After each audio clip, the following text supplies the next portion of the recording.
Halo Sobat Investor, bayangkan sebuah perusahaan tambang raksasa yang tahun lalu mencetak keuntungan jumbo sampai 7,2 triliun rupiah.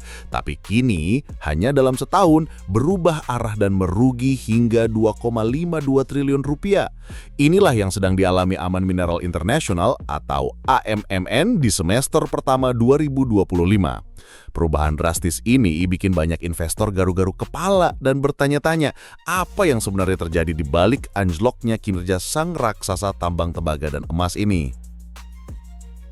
Halo Sobat Investor, saya Ale dan ini adalah Bicara Saham, tempat di mana kita mengubah rumitnya dunia pasar modal menjadi analisa santai yang mudah dicerna.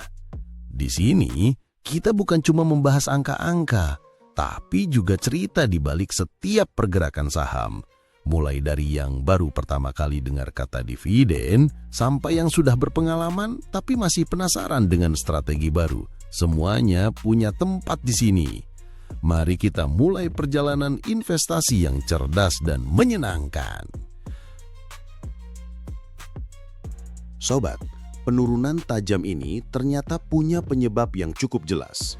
Pendapatan AMMN di semester pertama 2025 anjlok sampai 88,12% dibanding periode yang sama tahun lalu.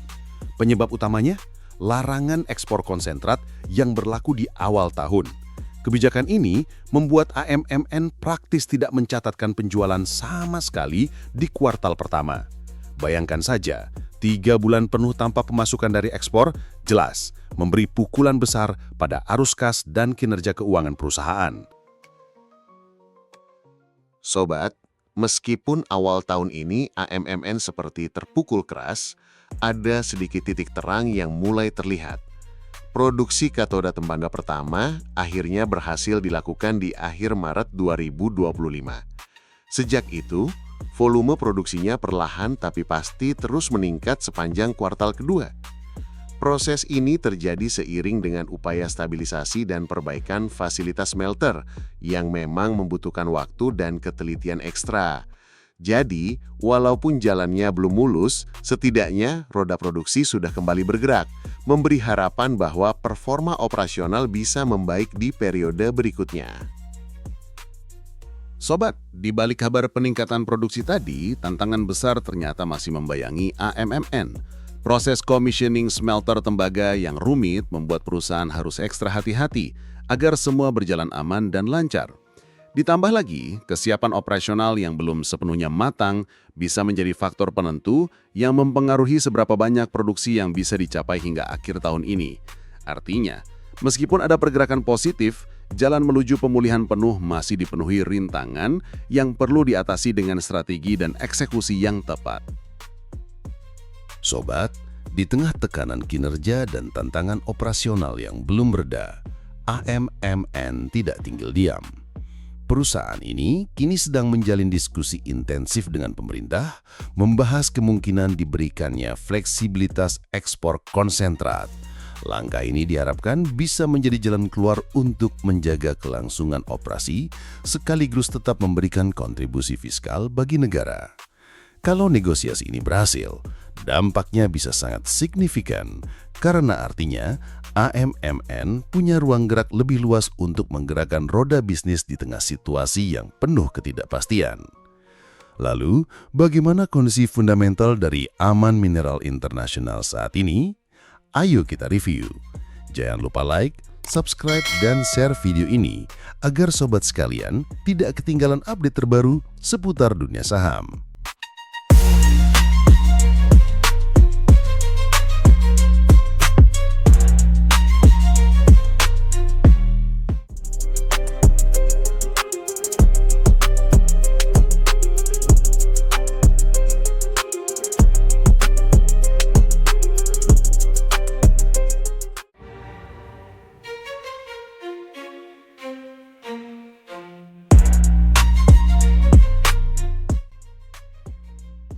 Di sisi lain, Sobat, pernah nggak kepikiran siapa sih pengendali di balik salah satu raksasa tambang tembaga dan emas terbesar di Indonesia, Aman Mineral International? Nah, ternyata pemegang saham terbesarnya adalah PT Sumber Gemilang Persada, perusahaan yang berada di bawah naungan Grup Salim. Mereka menguasai 32,1% saham atau setara lebih dari 23 miliar lembar saham.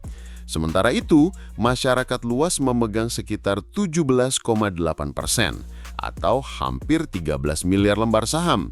Angka-angka ini bukan cuma sekedar statistik, sobat, tapi bisa menjadi petunjuk penting dalam analisa fundamental. Apalagi kalau kita mau memahami kekuatan kendali, arah kebijakan, dan potensi strategi bisnis perusahaan ini di masa depan. Sobat, kalau kita lihat dari sisi neraca keuangannya, Aman Mineral International mencatat peningkatan aset yang cukup signifikan. Dari 11,1 miliar dolar di akhir Desember 2024, naik menjadi 12,6 miliar dolar pada Juni 2025. Kenaikan ini bisa menandakan adanya ekspansi atau penambahan kapasitas, yang tentu menarik perhatian investor. Tapi, di sisi lain, ekuitasnya justru turun, dari 5,2 miliar dolar menjadi 5 miliar dolar di periode yang sama. Penurunan ekuitas ini bisa berarti ada tekanan dari sisi liabilitas atau pembagian dividen yang mempengaruhi modal sendiri.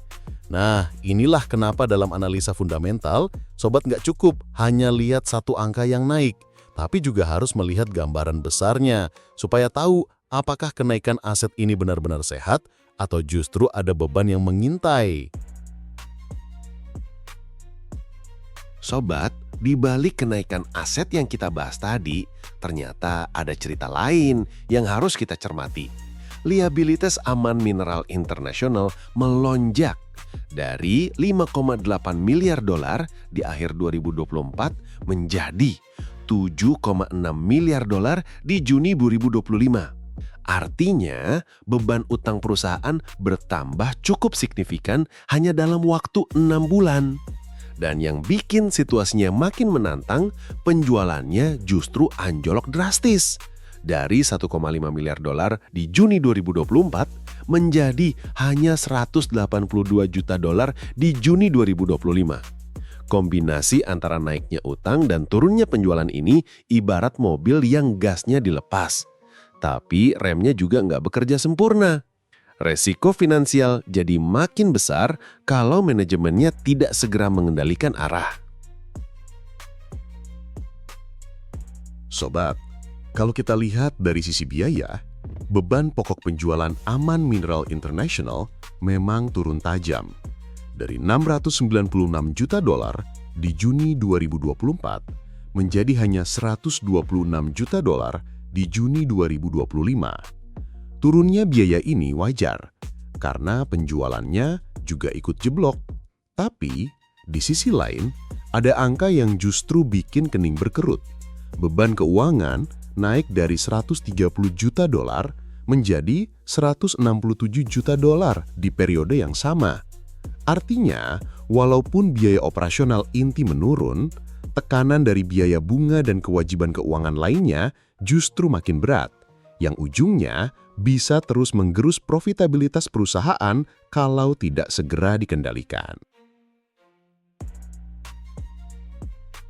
Sobat, kondisi bottom line Aman Mineral International juga menunjukkan perubahan yang cukup dramatis. Perusahaan mencatat rugi periode berjalan sebesar 146 juta dolar di Juni 2025, berbalik dari laba 478 juta dolar di Juni 2024. Kalau kita hitung per saham, nilainya juga berubah signifikan. Dari laba 0,006 dolar per saham menjadi rugi 0,002 dolar per saham.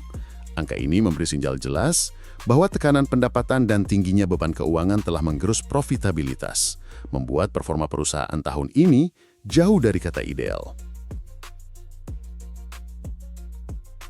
Sobat, dari sisi profitabilitas, indikator keuangan Aman Mineral International juga memperlihatkan sinyal yang kurang menggembirakan. Return on Assets atau ROA yang disetahunkan tercatat di angka minus 2,3% pada Juni 2025. Sementara Return on Equity atau ROE berada di level minus 5,7%. Angka negatif ini artinya perusahaan tidak hanya gagal menghasilkan keuntungan dari aset dan modal yang dimiliki, tapi juga menunjukkan efisiensi operasional yang sedang tertekan cukup berat. Sobat, margin keuntungan Aman Mineral International juga mengalami tekanan besar.